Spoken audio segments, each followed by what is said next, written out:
Hey guys, Dave here from the Save.3 Gamescast with a little video on my channel just about the Switch 2 and my plans for launch. So, if you've been watching the show, you know we've all pre-ordered the Switch 2, we've all managed to get one. It wasn't too painful a process here in the UK. I know elsewhere, especially in the US and Japan, it was more difficult. So hopefully if you tried to get one you were able to, but I was able to get one. I've pre-ordered from a local place here called Argos, which is a national store. It's been around for a while.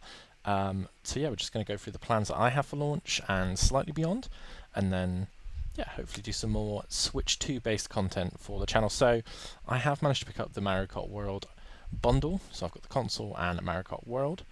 Obvious reason for that, Mario Kart looks pretty good. It's my favourite game on every Nintendo console that ever comes out, so I figured might as well get it at a slightly subsidised price of £35 instead of the $75 that they're charging you to get one, get it separately, physical. It's going to be played pretty much the whole life of the console, so I have no problem having it digital and it being on the console, so it just makes most sense for me to get that bundle. I've also pre-ordered the Pro Controller, the Switch 2 Pro Controller. Again, I have a Pro Controller for the Switch 1 that I got on launch that is still, touchwood, going strong, but I would like a second one with the updated sort of gubbins, and obviously it being brand new, because me and my girlfriend do play Mario Kart together quite a lot, so she won't have to use a third-party PowerA wireless controller that she uses now that's just not very well made. She can use the Switch 1 Pro Controller, I can have a shiny new Switch 2 Pro Controller, so that makes the most sense. And then the only other game that I have pre-ordered right now is Cyberpunk the Ultimate Edition. Purely, I don't know, it's one of those, I've dabbled with the game before a couple of times, and I quite enjoyed it earlier in the year when I played it on PS5, and then I just stopped enjoying playing games on the PS5, so which is a video for another day. So it's one of those I was like, I kind of want to get something like third party, and then, you know, all the news came out about game cards. It doesn't really bother me, but I did think it was really cool that the whole game is going to be on this 64GB card. It's obviously the whole game DLC, and I just thought it was quite a progressive type of game for a Nintendo console, because I want third-party games on this console. I'd love it to become my main console.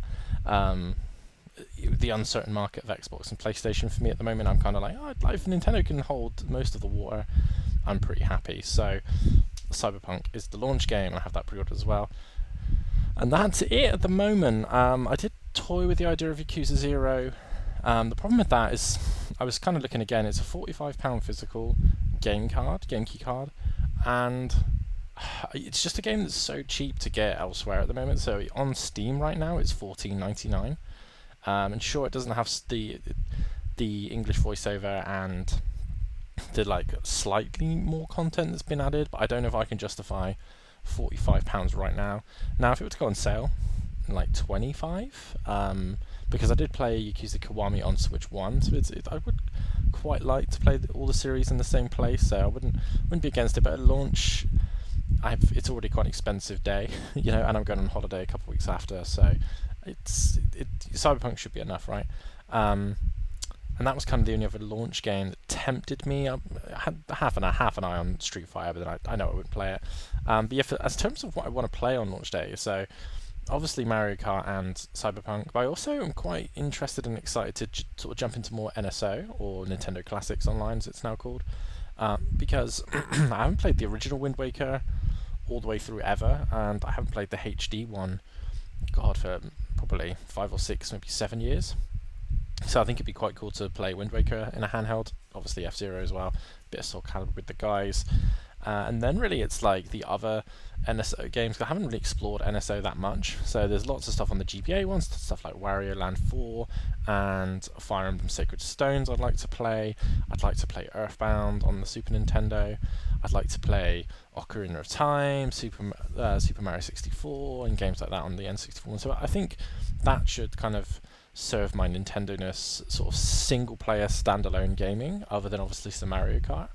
And then for sort of the DE Shop stuff, I know the guys on the forum have been really talking up Deltarune, and I finished Undertale and it was okay, but I didn't really get it at the time. I was to be honest with you, I had it on Vita, I was kind of just going for the Platinum. I know me and Pengy are kind of the same, so that was kind of what I was doing. I wasn't really given it its due. So then Deltarune does tempt me a little bit. I think the £25 when all the content's out will be worth it, but obviously if I do it's just the first 4 chapters.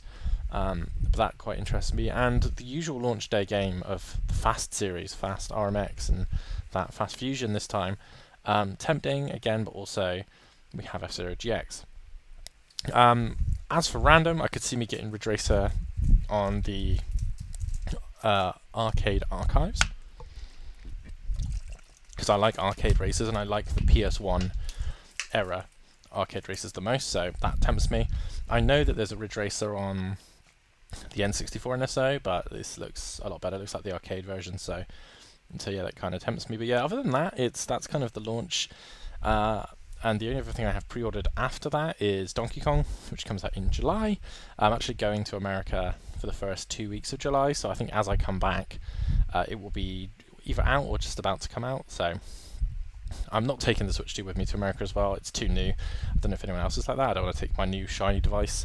I'll probably take the Switch 1. It might be the Switch 1's last sort of big hurrah, or maybe I'll take my Steam Deck, but it'll probably be the Switch 1. I feel like me and my partner might play the Switch 1 on the plane. But yes, that's kind of my initial plans. Plans obviously change, so if anything changes, I will do some stuff on the channel. I'd like to do some more like unboxings and some like streams and stuff on here, so if you'd want that kind of content, hit the like button, let me know below, and let me know below what your plans are for the Switch 2. Have you pre-ordered it, and if so, what are you getting, and if you haven't, why? What's stopping you, other than Nintendo's pre-order shenanigans? But yeah, thank you for watching, and I will see you in the next video.